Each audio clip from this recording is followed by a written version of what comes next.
Ni based on experience aku berada di overseas ya. So ada few factor yang kau kena ambil kira bila kau connected kat wifi gitu.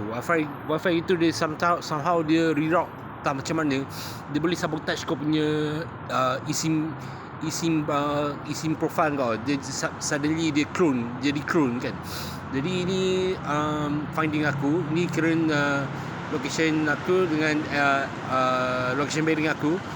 Dan finding ni actually bukan aku yang generate tau.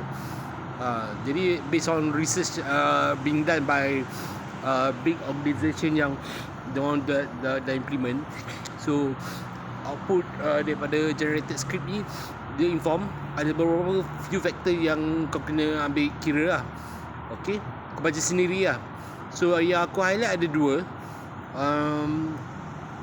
Yang lain tu tak perlu. So sekarang ni kau tengok, ini research done by few organisation yang strong enough to support case suddenly aku lost communication and then suddenly aku punya SIM aku jadi clone gitu kan.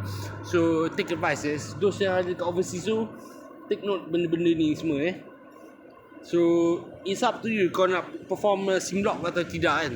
Buat masa ni aku tak perform SIM lock sebab aku ada isu lain yang kena resolve. Thanks.